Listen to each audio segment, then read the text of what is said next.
இன்றைய நாளிலும் இயேசப்பா அவங்களுக்கு சொல்ற காரியம் தேவனுடைய வார்த்தை. மத்தேயு 4ஆம் அதிகாரம் 4ஆம் வசனத்துல பார்த்தா அவர் பிரதி உத்தரமாக, மனுஷன் அப்பத்தினால் மாத்திரமல்ல தேவனுடைய வாயிலிருந்து புறப்படுகின்ற ஒவ்வொரு வார்த்தையினாலும் பிழைப்பான் என்று எழுதியிருக்கிறது என்றார்.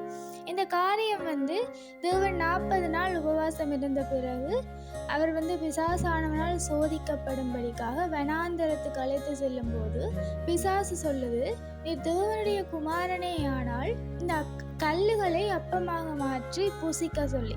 அந்த நேரத்தில் தேவன் சொல்றார், அப்பத்தினால் மாத்திரமல்ல என்னுடைய வார்த்தையினாலும், அதாவது தேவனுடைய வார்த்தையினாலும் மனுஷர்கள் பிழைப்பார்கள் என்று. தேவனுடைய வார்த்தை எவ்வளவு வல்லமையானது என்று சொல்லி வேதத்தில் அழகாக உதாரணங்கள் சொல்லப்பட்டிருக்கு. அதில் ஒரு உதாரணம் பார்த்தா, 100க்கு அதிபதியான ஒருவர், அவருக்கு பிரியமான வேலைக்காரன் வியாதி வசப்பட்டு மரண அவஸ்தையில் இருக்கிற போது அந்த 100க்கு அதிபதி இயேசுவை பற்றி கேள்விப்பட்டு அவரிடத்துல போய் அவரிடத்துல கதைக்கிறார். அந்த இடத்துல சொல்றார், இயேசுவே, நீர் என்னுடைய வீட்டுக்கு வர்றதற்கு நான் பாத்திரவான் அல்ல, அதனாலே நீர் ஒரு வார்த்தை மாத்திரம் சொல்லும், உம்முடைய வார்த்தையினாலேயே என்னுடைய வேலைக்காரன் சொஸ்தமாவான் உண்டு. அந்த இடத்துல தேவன் சொல்றார், நான் இப்படிப்பட்ட விசுவாசத்தை காணவில்லை என்று சொல்லி. அந்த நேரத்தில் அவர் திரும்பி போகின்ற போது அந்த வேலைக்காரன் சொஸ்தமடைந்து காணப்படுகிறார். அவருடைய விசுவாசம் அந்த இடத்துல தேவனுடைய வார்த்தை மாத்திரமே குணமாக்க போதும் என்றுதான்.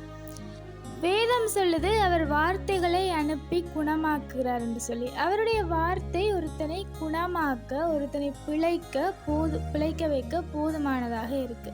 வேதத்தில் இன்னொரு இடத்துல பார்த்தா, காற்றையும் கடலையும் தேவன் இறையாதே என்று சொல்லி அதட்டி நிறுத்துகிறார்.